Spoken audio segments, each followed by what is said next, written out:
housing is absolutely a human right.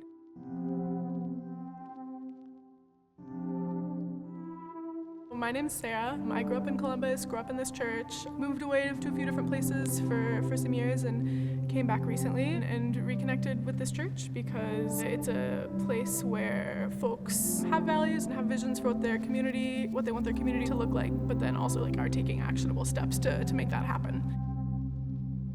Last year, the church decided that it wanted to impact systemic poverty kind of through the lens of housing access and housing justice. And so a group of church members came together and realized that before we started any sort of project, we needed to do a fair amount of research because none of us had experienced housing stability, none of us worked in that realm, we weren't experts.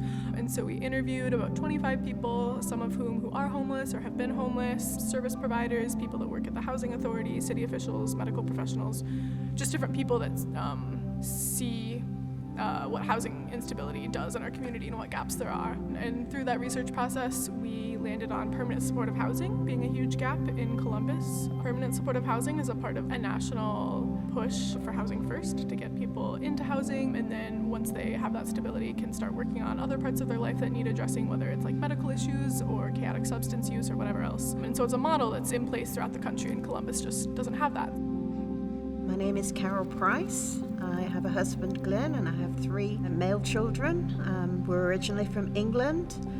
We came to America 27 years ago, and we've been in Columbus all that time and made it our home. We've been members here at First Pres Church just from about the time that COVID hit, and we are very glad to be here. Housing is, in my opinion, a right. It's a basic need. If you haven't got housing, then your basic needs are not being met. When God says, feed my people, what he means is meet their needs. There are so many instances in the Bible where I'm called to take my part